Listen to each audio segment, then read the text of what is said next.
Ladies and gentlemen, welcome to the podcast, The Joyful Frugalista, and now here's your host, Serena Bird. This podcast is sponsored by 4Data, a Canberra-based company that is committed to ensuring business owners have reliable and professional IT services. I'm a client of 4Data. I use their website hosting services, and I'm also reducing my email spam with their secure email hosting service.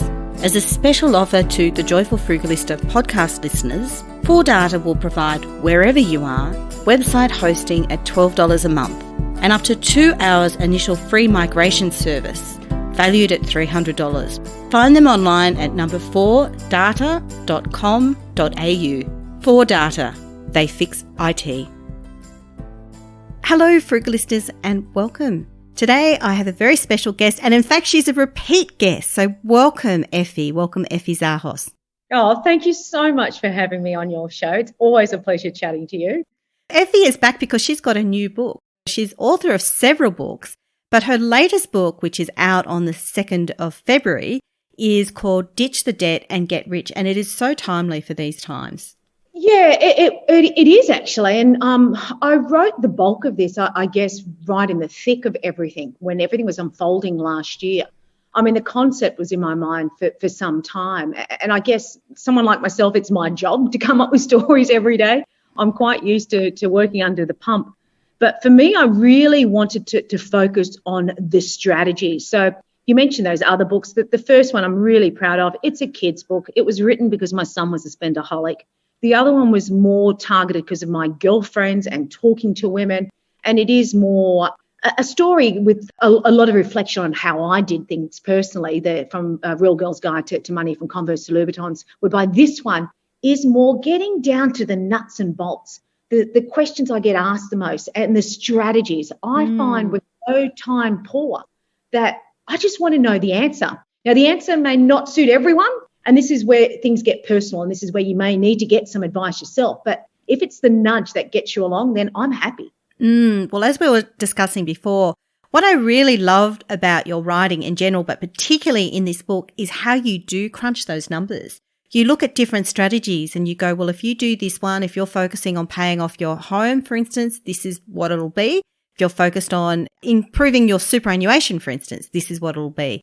And so then people can make an informed choice too about what sort of strategy they want, and to think about their risk and psychologically what feels good for them, but also just to look at the cold hard numbers. Yeah, and that can take a while. So these chapters, even though they're easy to read in the style that I normally write, straight to the point, there's a lot of time taken in crunching those numbers. So when you look at one of the questions about the property market, do you jump in now and pay? I know there's lots of other options now for first-time buyers, which is great, but just stripping it back to the basics, you have to run two scenarios there because, I don't know where the property market's going to go, and nobody does in that sense. So what happens if it goes up? This is what it could look like. Yep. What happens if it goes down? This is what it could look like. And then it's up to you as to judge, well, where am I buying? If it's going to go up, then this could happen. Hey, I may be better off jumping in and paying lender's mortgage insurance so I'm not chasing my tail. That takes a lot of time to crunch those numbers. So I hope that's what readers can get out of it and get the joy out of that. Look, I really enjoyed that chapter because I know conventional wisdom is that lender's mortgage insurance is a bad thing because it's so expensive, and it's protecting the lender. It's not protecting you. That's right, isn't it? It's not really. Absolutely, yeah. And I've had situations where people have been sold up. This is when, many, many years ago, there's a lending manager for a major bank and they had negative equity. And then the mortgage insurer can, by right, chase you for the difference in legal fees and the shortfall. So you're absolutely right, Serena. It is an insurance for the lender, not for the borrower. Exactly. It doesn't protect you at all. I myself have used lender's mortgage insurance on a few occasions, particularly with our first home, which my ex-husband and I purchased in 2001.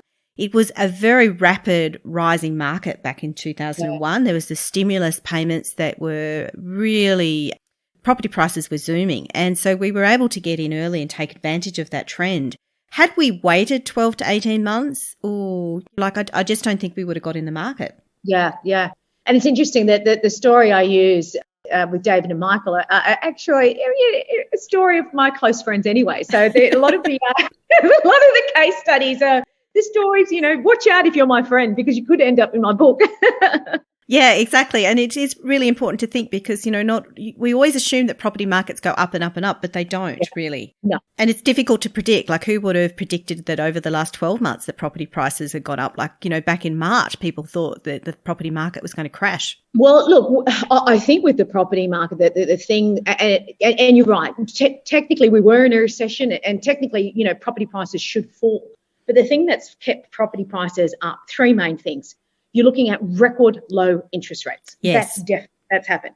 A ridiculous amount of stimulus payments and the government also coming through bond buying and stimulating the economy that way. And then we've also got the amount of grants coming for first home buyers. Those three things have really prevented the property market falling off the cliff. And when we look at, I think CoreLogic data numbers just came out recently, and again showing that the median house prices continue to rise. I feel there's a lot of pressure for people wanting to jump in the market this year to want to jump in earlier because of this pressure. But do tick your boxes, buy well, look at any infrastructure that's going around there. Have a look at the yields if you're going to become an investor. You really, don't jump in because of FOMO, fear of missing out. And I touch on that in the book. Jump in for the right reasons. But I understand the pressure for property buyers because it is all talk that this will continue. Yeah, and it's hard to time it and it's hard to know what to do. And disclosure here, I'm actually in the process of selling a property just because we thought, well, the market's trending up, so like, why not? And usually you hold things for the long term. But in this case, we've only held it for 3 years. But the market was so hot and there were a few issues there with some renovations that needed to be done. My husband had a heart attack after we purchased the property, not related to it, but so sort of our willingness to DIY major things is sort of decreased. So there are some reasons for selling it. But basically, we're just taking advantage of the booming property market. So will you jump in at the same time? Because there's the risk there too. You want to jump in the same property market. Otherwise, you could find yourself outpriced again if you wait too long. There's so many things to factor in. Yeah. Yeah. Well, we have other properties, so we're not worried about being locked out of the market because we have other investment properties. So we're only selling one small one. So it's not the end of the world. But you lose when you sell, I think. You win when you buy and you lose when you sell. But then sometimes if you are just holding on to everything, there's a risk too.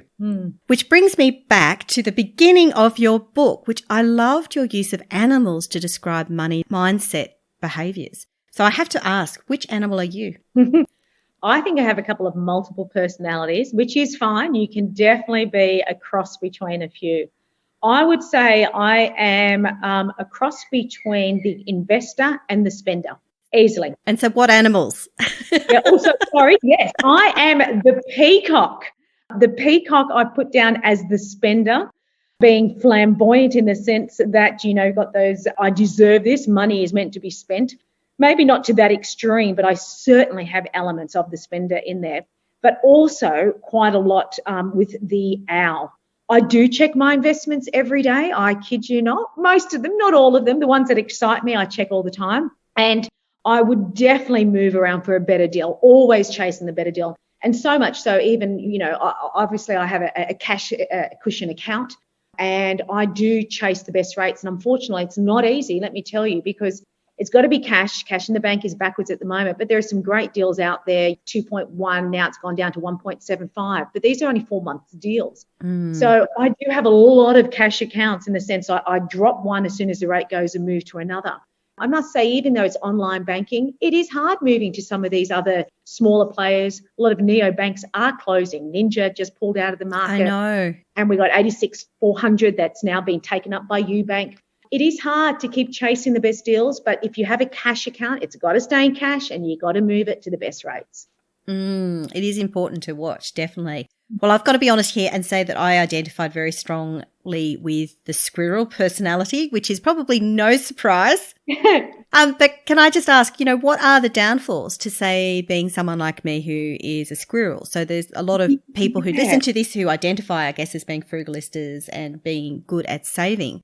But is being so good at saving, too good at saving, is that a thing? Yeah, and you notice I didn't say I was a squirrel. So like I'm multiple personalities. I'll change. Maybe next year when rates are up, I might be a bit of a squirrel. So for me, there is a risk with regular saving is great. But if you go to the extreme that you prefer having your money in cash, there's real danger there, because there's a big difference between saving and investing. And while cash is a very important part of anybody's portfolio, it should not be your whole amount. And especially someone as young as you, Serena, you've got time on your hands.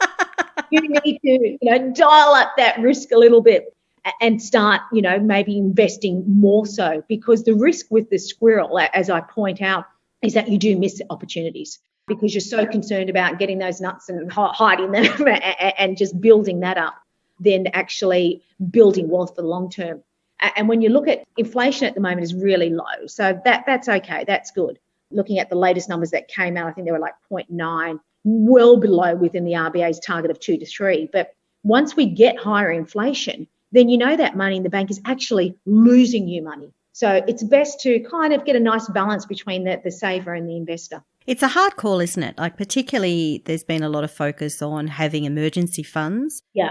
Especially because a lot of people were caught out in March that they didn't have emergency funds and they didn't necessarily want to take money out of superannuation, although a lot did, or shares during March, especially when the market had really fallen dramatically. So in a way, you do need some form of access to funds for when the unforeseen happens.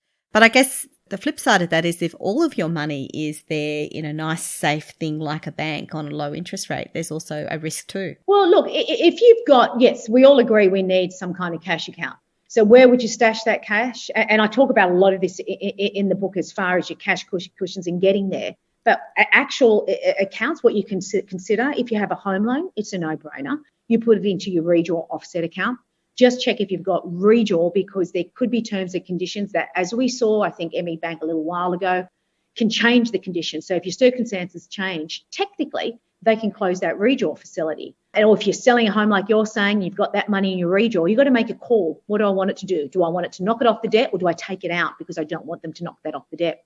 So that's a no-brainer. You keep your cash cushion in your home loan so it offsets the interest on the home loan.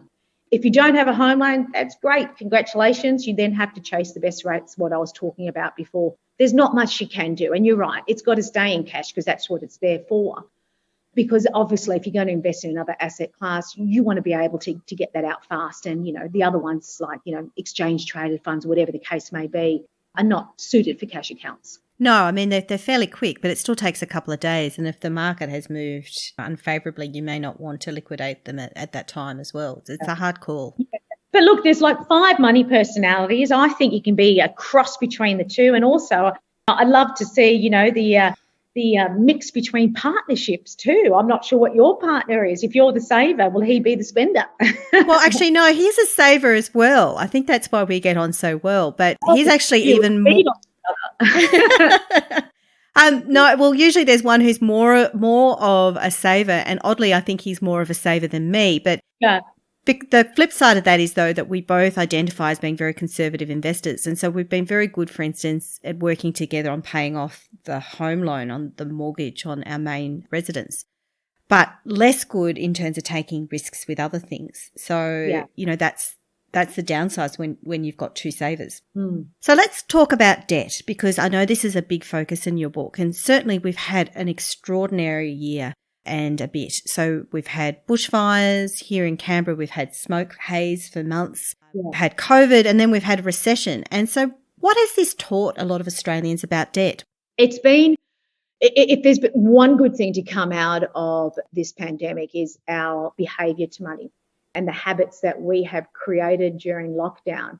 I hope a lot of us will continue with those onwards. So there were 2 types of kind of people through this period over the past 12 months. Those that were prepared for the unexpected clearly turned lemons into lemonade. There were great opportunities to be made. And there are people that have done very well out of this situation financially, of course, I'm talking about. On the other side of the fence, we saw the amount, over 3 million Aussies ripped their super funds out because it became the lifesaver for them. And unfortunately, it was bailing themselves out. That wasn't a stimulus from the government. That was yourself ripping your retirement out. And I understand a lot of people had no other choice and they had to do it. And it's interesting now, there's a whole lot of debate that people on low income should be given a $5,000 one-off payment back into their super fund.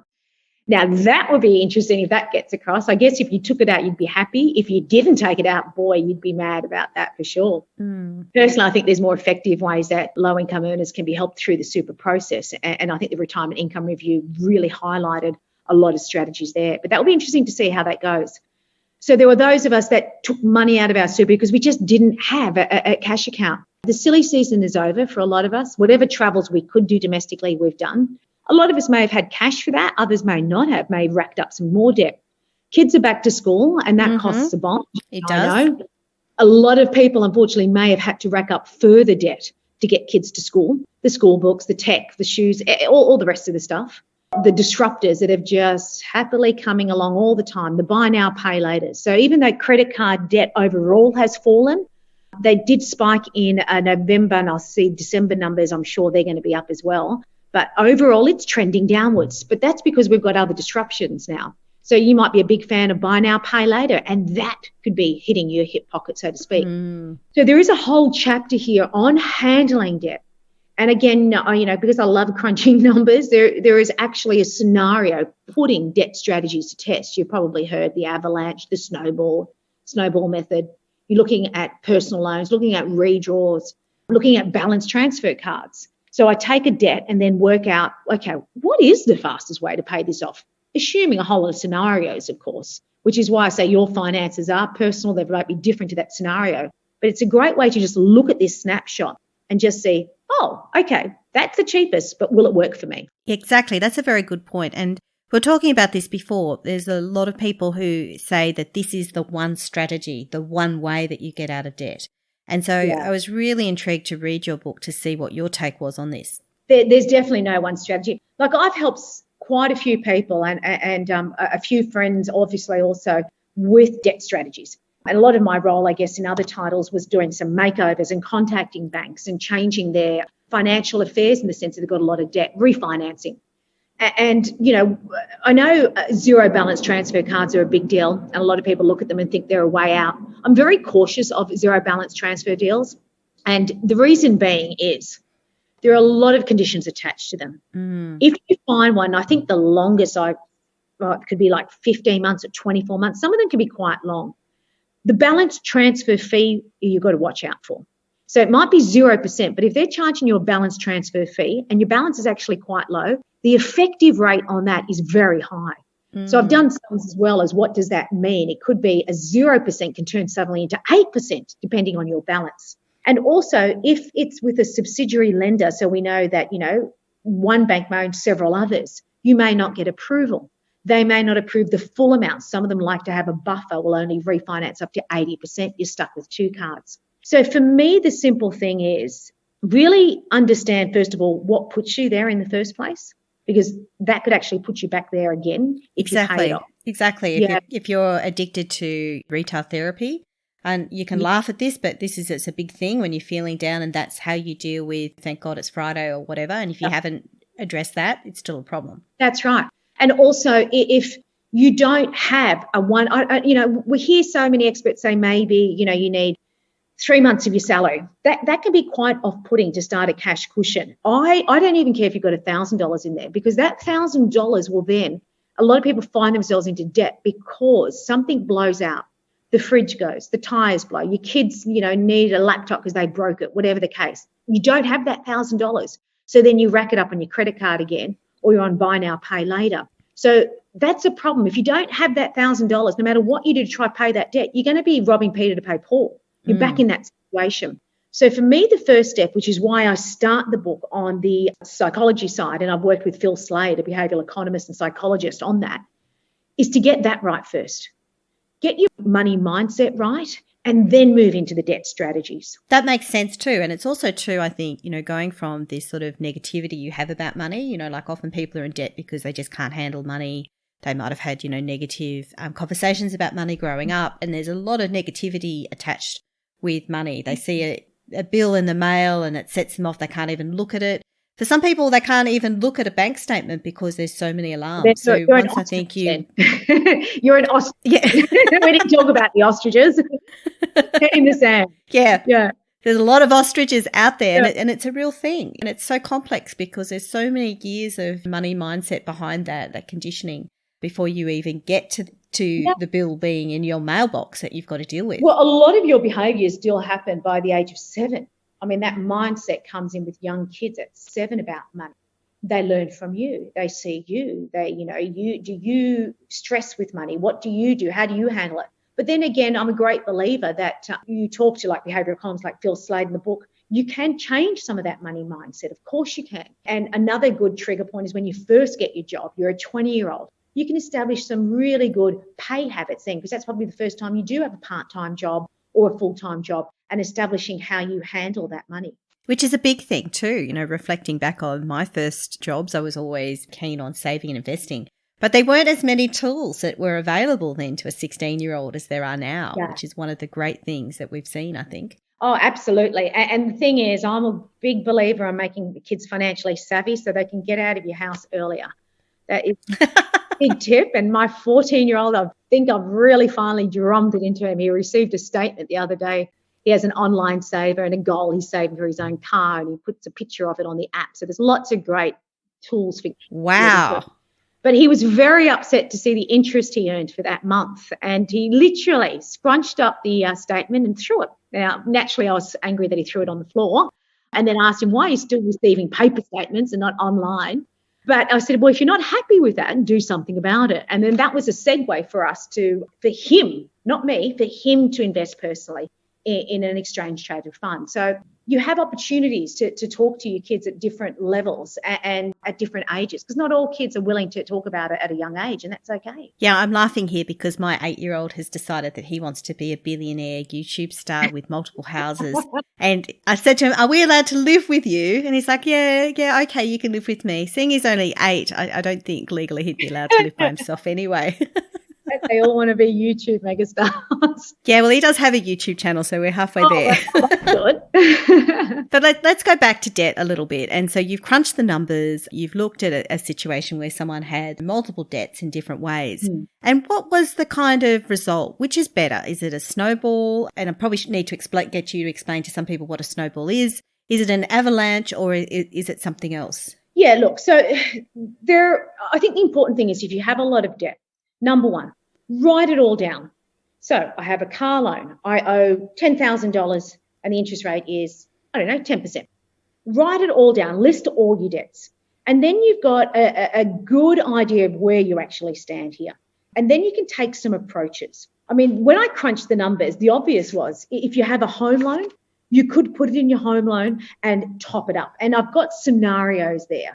Of course, you've got to speed up your repayments there, and I've got the repayments that you need to do it so you pay it off. You don't want to amortize it over your 25-year term or 20-year term. Yeah, that's a big thing. A lot of people don't make additional repayments. You have to, because otherwise you might as well have gone onto a high credit card, because that's what it's going to be after 10 years on your home loan.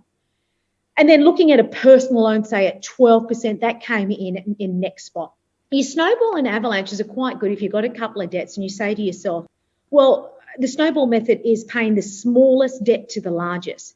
And there's real benefit in that, because if you did that list and then you arranged it from smallest to largest, and then you make your minimum repayments on all the others and channel everything you've got into the first one, then if it's only $1,000 debt, say, by funneling all your extra repayments from your other debts, because you're only paying minimum there, you'll pay it off fast.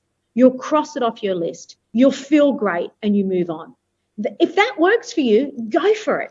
Even if it may cost a little bit more. In this scenario here, snowball and avalanche were exactly the same, surprisingly. Wow. Yeah, so the avalanche then is a different way. You then highest interest rate first and then move downwards. But for me, it's about you sitting down, writing that list and putting an action plan in place. You do that, then you're winning. It's a big thing, I could imagine, for people who are in crippling debt, just to be able to face the debt and to write down what debts they have, how much they are, and how much interest is being paid on those. It is. And if you're wanting to consolidate, if you've got too many debts, so, once you write your list, you realise, I'm never going to get through this. This is too much. I'd be better off wrapping it into one small loan. The way I would approach that is, who have you got your most loans with? And if it's one particular bank, go to that one particular bank. The thing is, there's a couple of things here. They've got the most to lose by you not paying this debt. And you need to say that to them. You need to say, look, 70% of all my bad debts are with you. You're either going to help me well, I'm not going to be able to pay this off and I'm going to have to go bankrupt and you're not going to get anything out of me. They will far rather get money back than make you bankrupt in that regard. I always would target the person that you have the most amount of debt with. And then also, under financial hardship, by law, they have to come up with some repayment plan. So if you are in that financial hardship situation, do not be embarrassed to tell them. Do not be afraid to tell them, because that is going to get you a repayment plan in structure. And believe me, I have seen banks waive interest on credit cards. I've got to that situation where all the amount of credit outstanding is gone. I've seen banks wipe out credit card debt to help the consumers. And I've been involved in those negotiations. It is quite amazing what can happen if you put a repayment plan. But you've got to be organised. And that's why I say target the lender with the most amount of debt. Do a little income outgo ratio and show that I'm actually at 60% of all my income is going towards paying your debt at these rates. If you put me on this lower one, my income ratio falls down to, say, 30%. Now, under financial hardship, you have to help me, and I want this. Consolidate the debt to this and see what you get. I think you've touched on a really important point there, which is to communicate. And I guess it's really hard. Like, a lot of people who are in debt are probably ostriches. They're probably naturally ostriches, which is why it's got out of hand to that extent. It's quite a bit of a habit change for them to come around and to communicate. But it's not so scary when you talk to these institutions, as you've just noted. And it's not just financial institutions, it's also utility providers and others. I had a lady on my course who actually had worked in a role where she was working for a debt collector. And she's like, well, at the end of the day, you're talking to real people like me, for instance, who's got kids and a hubby and wants to feel good about herself when she goes back at the end of the day. She's like, if you're talking to people like me, be polite, be nice. I'll try and help you if I can. Yeah. And that's absolutely true. It's got to be polite both ways. Otherwise, you'll get nowhere. Well, exactly, because I guess they will try and be helpful. But if you're a bit cocky and a bit rude, or you're not communicating, they don't have to do extra things for you. Absolutely. That's definitely a big thing to communicate.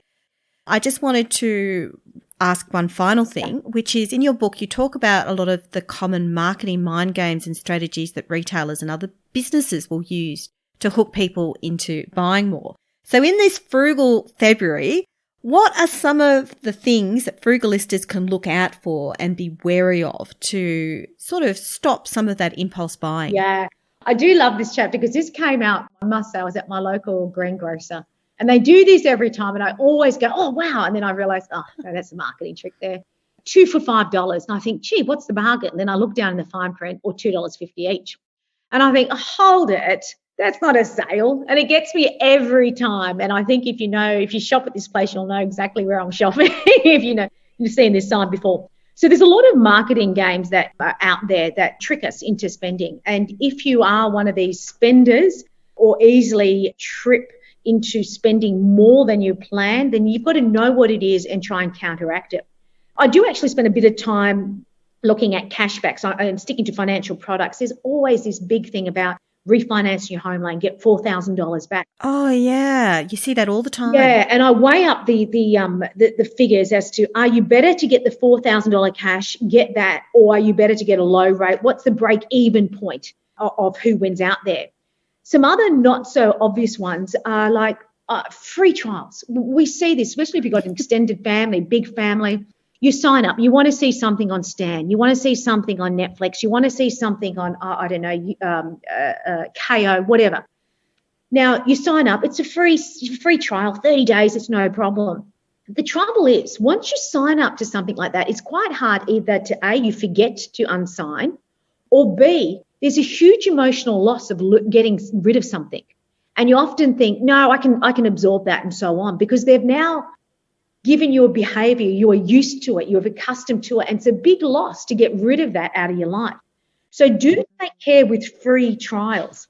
The other simple things are the reason why I guess Uber is so popular, Uber Eats or Ola. Paying up front, they're very smart. Putting a fixed price up front removes the pain of uncertainty and paying later. If you are a big fan of these apps where you paid up front, you have got into another habit, because jumping into, say, a share ride and then pulling out the cash is more painful than just clicking a few buttons. Separate shipping, when you see online $28 plus free shipping versus $24 and in fine print $4 shipping. You think, that's a great deal, I'm going to take that. Then there's a rule of thumb, a rule of 100. Percentage discounts are used on small values to make it look like a better deal. So $20, you get $2 off. Doesn't sound like a great deal. Or $20, 10% off. That sounds even better. Wow, a whole 10%. Yeah. So watch it, as opposed to $2. $2, I think, oh, that's not big. But when you see percentages, the rule of 100 can drag you in. Little things like commas, and I didn't think about this too much until I kept visualizing it.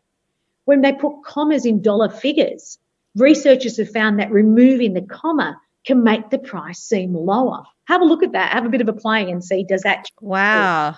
Yeah, so there's lots of things. And payment in installments is all about what makes success to buy now, pay later. $399, oh my goodness, that's too high. 4 payments of just $99 seems so much more reasonable. What happens here is people anchor on the lower price, and that's why it's so successful. And I talk about these decoy pricing as well. There was a great research done by National Geographic about buckets of popcorn, where there was a small bucket of popcorn for $3 and a large one at $7. Now, when there was only 2 prices, nearly everyone went for the small one because the $7 just felt like a rip-off. No way, I'm going to go for the $3 bucket. But then they were offered a third bucket, and this one was $6.50. That's called the decoy bucket. And it was interesting when they videotaped this of everyone coming in, everyone suddenly chose the $6.50 over the $3 one because they thought, oh, $7, that's expensive, but just $6.50. Well, that's not too much. Sorry. They got the large one at $7, not the $6.50. That's the decoy one. So I probably didn't explain that too well. You got $3, $6.50 and $7. Throw the decoy price in at $6.50. They move up. Ah, that's interesting because I've often seen things where there are 3 options and basically, the marketers want you to buy the middle one.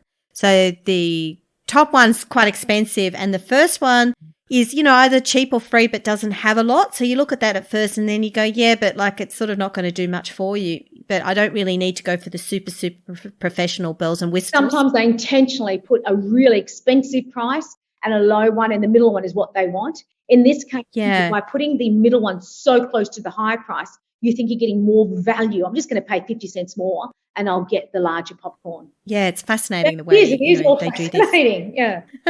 Exactly. Now, Effie, where can people find you? Now, they can find you at Canstar, is that right? I am the editor-at-large of Canstar, but the book is at all good bookstores. So even get online, just Google it online, Booktopia, wherever, you'll find it. So that's Ditch the Debt and Get Rich by Effie Zahos, and there are so many tips in there. If you've ever wondered what strategy you should take with your finances, or if you know someone who's experiencing debt or you are yourself, there are so many strategies in here and so many perspective that is really going to help you get through. So it's a great read. It's an easy read. It's quite easy to bring it down into chunks so you can read a bit at a time, which is one thing I love about your work, Effie, that you just make it really, really easy just to take the bits that you need when you need it. Oh, thank you. I feel we're all time poor, so we might as well get to the point. Yeah. Exactly. And if you love this and other topics, make sure you please subscribe to the Joyful Frugalista podcast and also check out the Facebook group as well for further discussion. So thank you so much. Thank you. Thank you very much for having me on the show.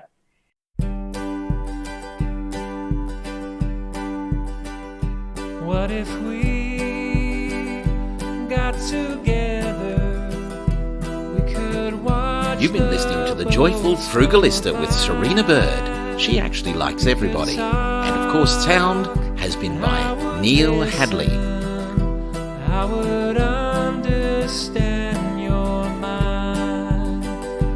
Oh, I long to be with you, walking toward the sea, and the times when I'm lonely, you could be the one to comfort me every day.